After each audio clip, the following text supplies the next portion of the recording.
Captain. Sabai we ntimi amfa ne nan ensi form say bram. Ampe djuma mam meburu na. I am sure by 2029 the Ghana Armed Forces will take over this country. He is smart. Ye kuwa na fe de mabunu anya adwuma ye. Why na katro? He is unique. So by 2027 May. Let's say Ghana mebunu eni adwuma ya. Mahama won't be the president at all. Na me. Sabe no na me pe wasema me ka asem no kire wa chichichiri. Opa no wetie. Opa no wajai. By 2027 May. Nessa Ghana mebunu emu mane mema eni adwuma ya NDC aban we etimi nto aso atasa wopa fa wopa jai.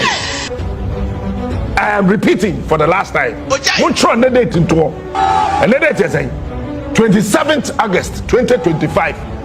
By May 2027 Nessa Ghana mebunu ni adwuma. I am telling you, I am not a prophet of doom. By May 2027, John Dramani Mahama, Jane Nano Pokwajimai, Julius Debras Chief of Staff, they can never.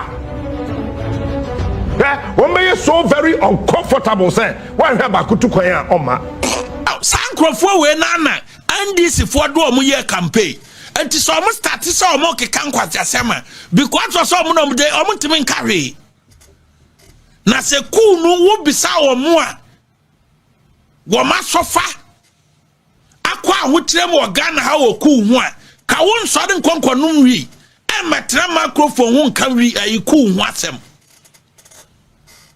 abusia for me cheche bo nyina ma mo nyina akwa abasronko abusia Captain Smart and akopene ho asem na ye dey say Captain Smart nipa bi oya campaign kese pa demand DC na NDC be di akonwa yi many journalists omo kasa man DC yira bebre no ya ma omo ba bi e de omo ahye na nka ya yam say Captain Smart de yetwa na boy ya ma ne ba bi ankɔhye na we na na on the 27th of August Captain Smart ne ni onwia morning show oba ya ene de Captain Smart say Mahama mo na homo de kura enti say wampe bibia anya ni mo animu ntente mama mo from woman no mu omo anya djuma anya ono dwene say kudita be koso e wo Ghana by 2029 na asem na kwa nka ni mu edrupa because you know kudita e wo cost I mu edrupa na asem we na bro nyete no say hwan na kan sa asem no kire wo yare ana bra ensema abronye abeto agumu no bra anu edrepa abronye aye Captain Smart ho adwuma doso adoso na pum ai wabobo na ni so wa ye ne hard ba ewie de kura posi Captain Smart no mo wi okono mo wi ba no kan kwa asem ni wi a meso se yen kone konkotie ensema abronye e kind of fa Captain Smart na ho na meso chance na be kono unya subscribe ya bomodre na subscribe to the channel na fa wonsasi adoma no so se de be ya me the video bia tuma ubenya nkaibo na wa ba be ka ho yenko tie video no na yensamra back in studio background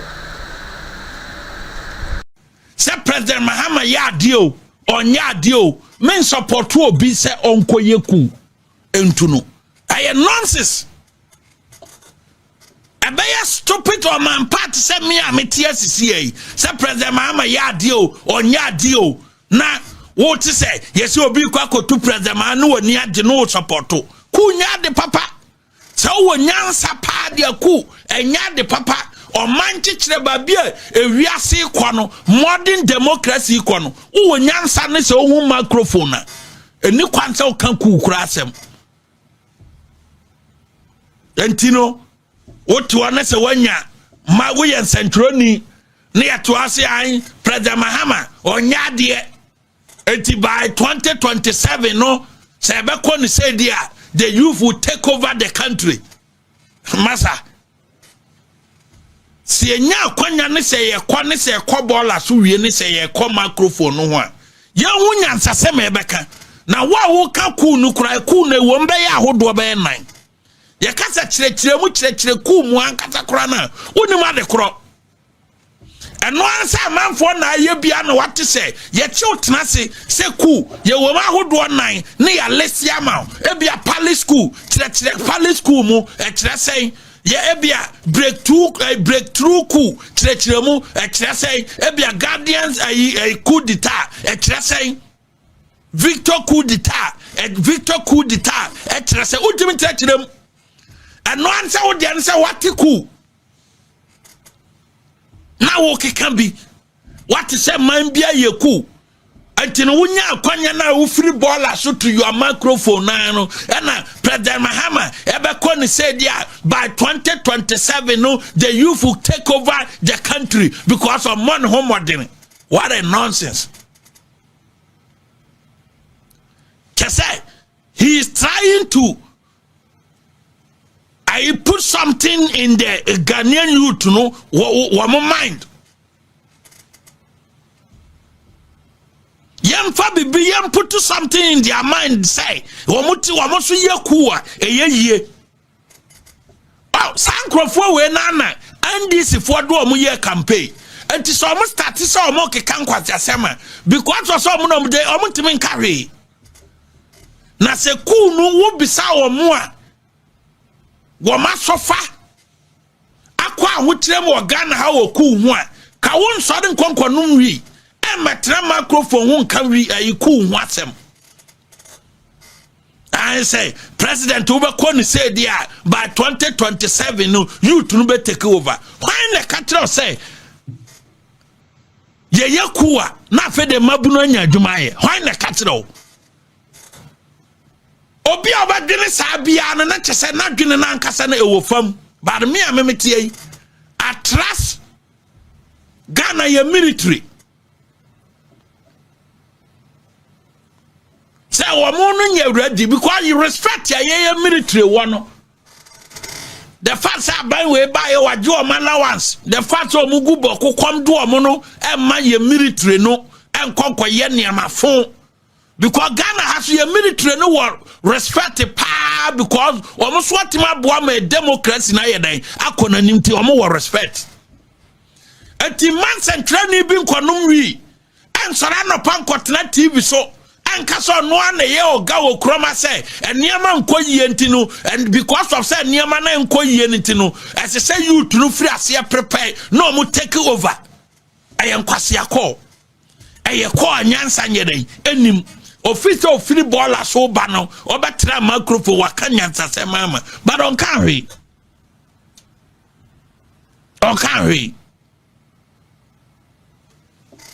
because Ghana mabunu me catch them praying journalist biya na why na dwen so no ba be di ni birthday ntino sa ni birthday no be di that time no odi mo kwakoye ku because obi be be TV station ama wakwakotena ho no de momo sa mabunu no wakeka nsem mo akonye sa ku ni na de adwuma bebre mo na nipa na obe lidi ku na ankasa no momisa no se ni nyansa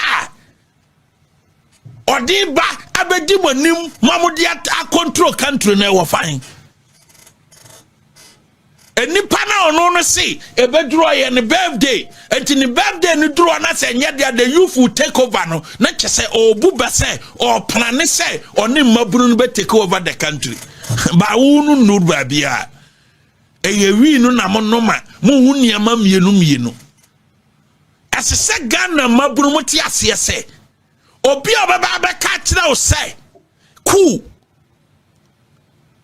ene be ma Ghana maburu anya adwuma ye bia no boa eye democracy omanya democracy wom ana jobs ye de wom oman bia no militarism ade adwuma ba obi obaka kire obi an so ye baburu no wadwene mu da ho a military government bia no ode adwuma ba bre wa ye den aye omo dada Womo dada omanya militarism to trust them mranya jumano. I am telling you obi baka so ye babunu dimachi na me kwa kotua banagu because the president not performing na me no me ba me mo jumano munsi sa nipa kro hu na mungu na nim asem mo wa me nche no enye ku ana dia juma be bro because somebody thinks say President Mahama is not performing until by 2027 so mu take over. And so a person in birthday, I would have done Yankopon. And to take over your no belly or queer revolution. Ghana Mabunde, me mama will say, cool dear Duma Ba Sudan. Me do my Sudan, Mamu Nanumre. Mumu Bebra, more platform is Sumaya Kratchi for Mamu shower TikTok. Mo show YouTube, Facebook, ne other social media platform no. Mo ya krati fo awuraba fo. Mo ampanyfo amon so mo nia fi mu ni mabakosem.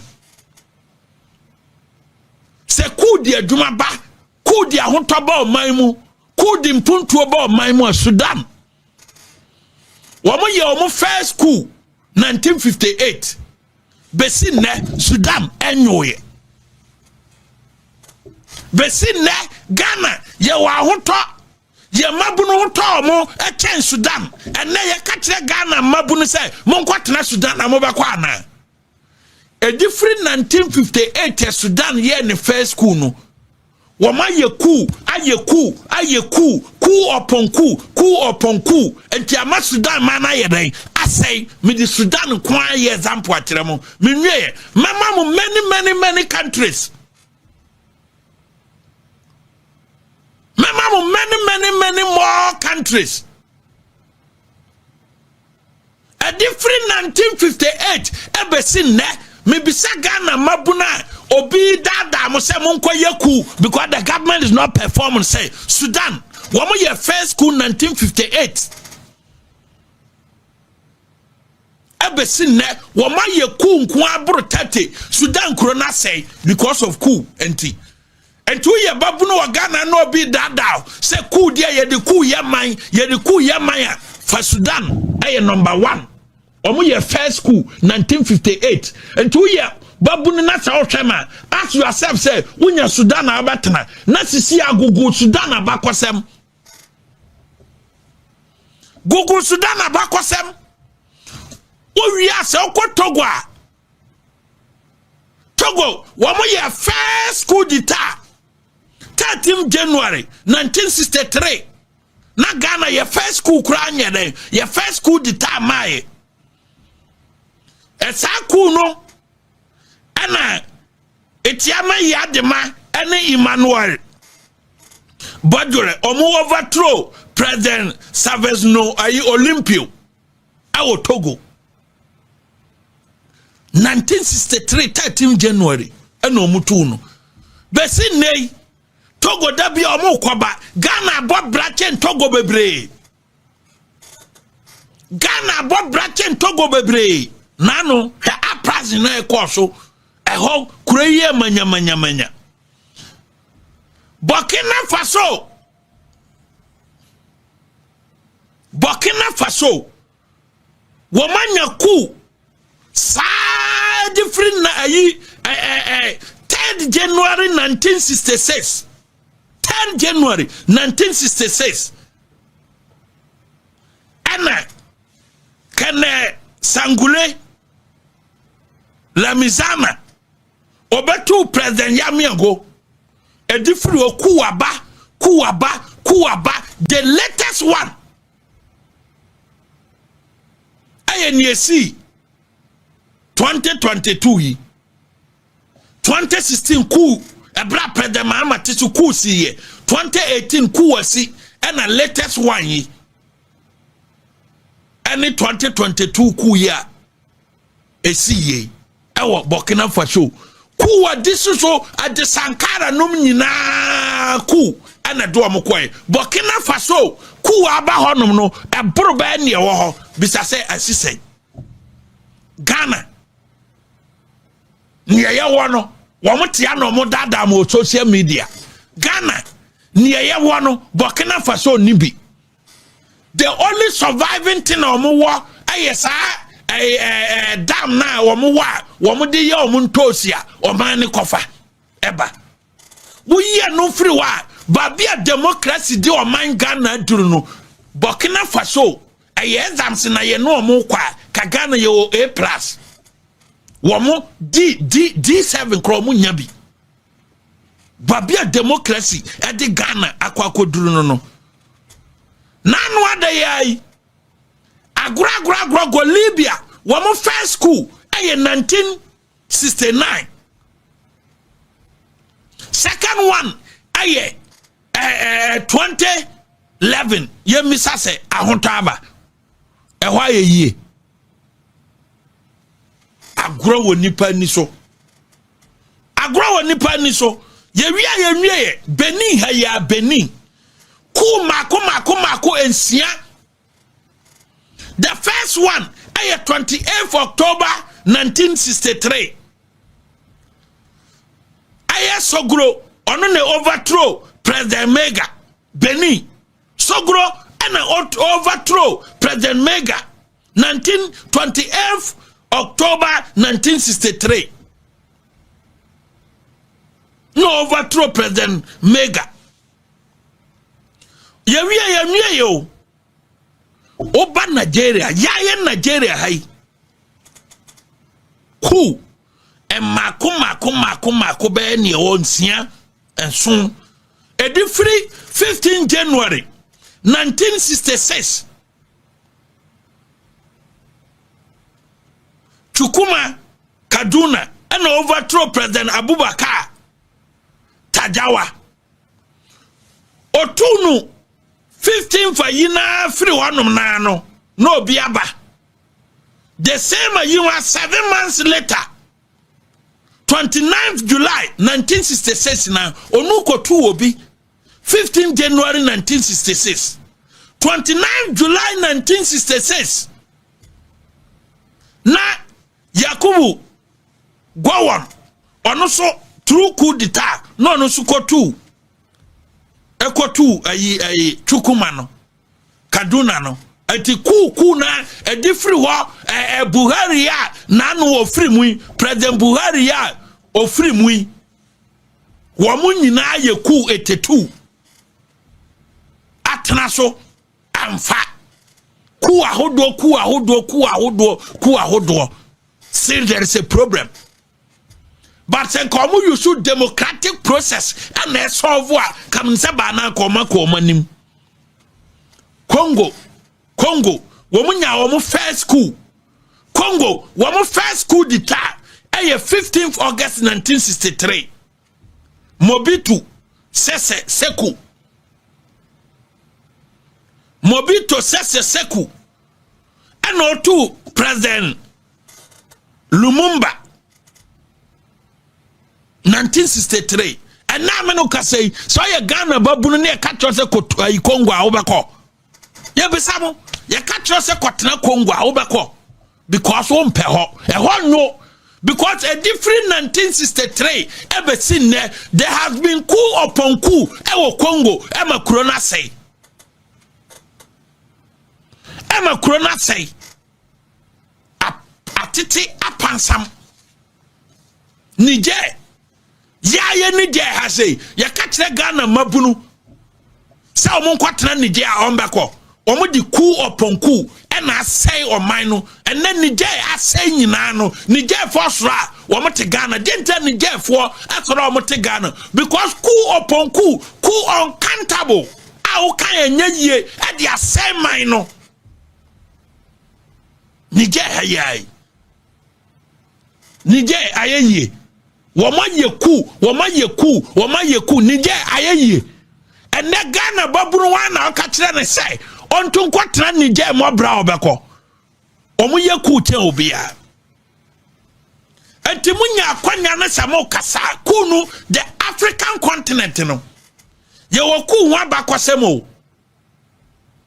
There is only one country a okona nimu kakra ho Africa ha wo mu na di kan ye ku first Ethiopia the first coup d'etat in African continent. Ethiopia and at the end of the day, and we in 1910 first coup d'etat. But Ethiopia akona nim anesa Ethiopia airline ukoba bia obehubi what you say omubo 1910 amanya akabia ni wa mayeku abo mu wo mu nyina pese omukọ omanima wo mu san back to the democratic rules no because Nigeria hu se ku no ku ahodo o makobeye ensia nso no amwo man no until Tigana Hana Soko you can criticize President John Dramani Mahama, but in Kase, when Mabrubetia Sima take over, na your birthday, and te draw no one yes said yeah, and Mabunube take over. Okay, can't send their to a mutim to say cool yard, papa. Yes, and nuntina you want democracy say, a man will be a Koswa I will criticize the government. What ma criticize it, but then call for so being quiet revolution and call for so being called overthrow a democratic elected government. It doesn't make sense. Doesn't make sense. So be a microphone amount, not out the microphone anymore. Not a nyamiadum, what a microphone, a be a studio, na nyamiadum, what you come when you reach a car at the Kotoria Noma. Oh, Kawasema, you can criticize the government. But say over yes say who call for cool nisania man na President Mahama me pewasa mama and I me yes say and I want yes say but 2027 year me birthday ni bibi besie no bibi anu esi Ghana mabunu pe analysis ya media mama no tenase na bisa ho se Niger omo ye cool chain bibi bia omo ho kire omo ntire omo ba Ghana Sudan asay Congo asay Mali asay Burkina Faso ye ku chain babia omunya adwuma omunyina soro omo ba Ghana adentia because on mine Ghana na ye fire democracy no nkakra ye koyanim ye mfada koro memen country President Mahama say on for 2025 and everything in his manifesto me kwa say doesn't make sense but on one kasa ye the man na on one nimfie na ne so an incompetent na ne be piana ko. But to call for cool ni there. It's about time send national security for conditional yinibi conditional statement be a what security threat there say mutimi ka ho asem ye wasem bi yes conditional statement be wo ho there but bi so ha nipa ni si ka asem no asem firi ase hwe niam yie Wyoming ni krafo no Remoacha Yoko boss. Nyame ya adoma eno de that topic. Ya de niema ne bi bullet ne bi baba be ka ho say tam. Nyame ya adoma Monday ne ye de awia adwuma no ne ye hu eniema bone a ekoso wo Yoko honom. Ekwana omo fa so a ensem fata. Niema ensem fata ne niema bone no ye baba be bie ensuro omo. Nti ye no omo Monday no ne aba ne nyina de baba be jagum. Yada ya hefo ase ne atiefo ase